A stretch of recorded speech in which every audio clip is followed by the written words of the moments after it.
क्या कारण था कि प्रभु यीशु मसीह को उस अंधे व्यक्ति का हाथ पकड़ के उसको उस नगर से उसको बाहर लाना पड़ा।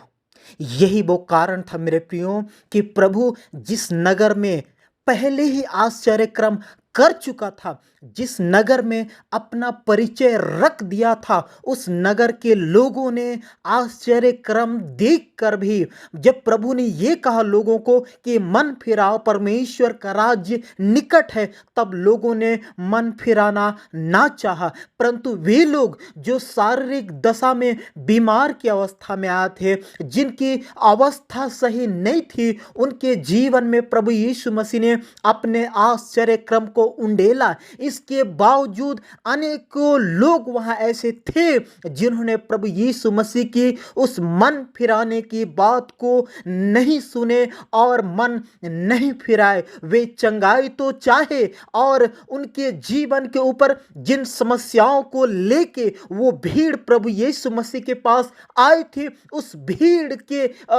भीड़ की समस्याओं को देखकर प्रभु ने तरस खाया और उन्हें ठीक किया। लेकिन जब प्रभु ने ये कहा कि मैं तुमको केवल इस संसार के लिए ही ठीक नहीं करना चाहता हूं, वरन तुम मन फिराने की दशा में तुम परमेश्वर के राज्य में भी अनंत काल तक वास कर सकते हो। जब इन बातों को प्रभु ने उस भीड़ के सामने रखा, तब वो भीड़ मन फिराने की बातों को सुनकर जो है वो चुप हो गए। कोई भी प्रत्युत्तर प्रभु यीशु मसीह को नहीं मिला। इसीलिए प्रभु यीशु मसीह ने उस व्यक्ति के हाथ को पकड़कर कहा कि इस नगर से तू बाहर चल, क्योंकि यहाँ के लोग ऐसे हैं जो आशीष तो चाहते हैं, छुटकारा चाहते हैं, परिवर्तन चाहते हैं, लेकिन केवल शरीर में चाहते हैं। आत्मिक दशा में कोई भी मन फिराने को तैयार नहीं है, अपने जीवन को सुधारने के लिए कोई तैयार नहीं है। इसलिए प्रभु यीशु मसीह ने उस व्यक्ति के हाथ को पकड़कर उसको नगर के बाहर ले गया और कहा कि मैं चाहता हूं कि तू देखने लग। मेरे प्रियो, कई बार हमारे जीवन में प्रभु ऐसी परिस्थिति से, ऐसी संगति से, ऐसे कामों से आपको बाहर निकालना चाहता है जहां पे आप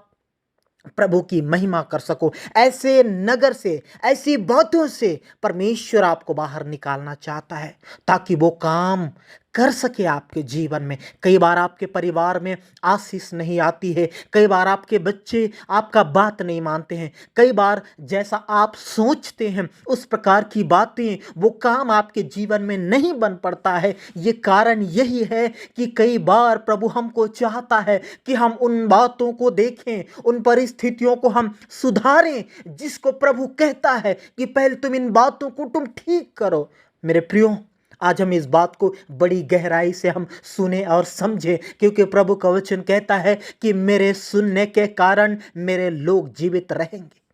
शारीरिक रीति से आप और मैं जीवित हैं, लेकिन प्रभु क्यों ऐसा कह रहे थे? मेरे प्रियो, जब हम उनकी बातों को आत्मा के लिए ग्रहण करते हैं, अपनी मन की अवस्था को सुधारने के लिए, अपने स्वभाव को परमेश्वर के अनुरूप बनाने के लिए जब हम तैयार होते हैं, तब हम एक जीवित दशा की हम शुरुआत करते हैं और उन बातों को सदा के लिए थामे रहते हैं, उन वचनों को थामे रहते हैं, उन आज्ञाओं को थाम कर जब हम चलते हैं तो हम उस दशा में, प्रभु की दृष्टि में हम जो है एक जीवित दशा में हम रहते हैं। इसलिए मेरे प्रियो, हम इस बात को समझें गंभीरता से।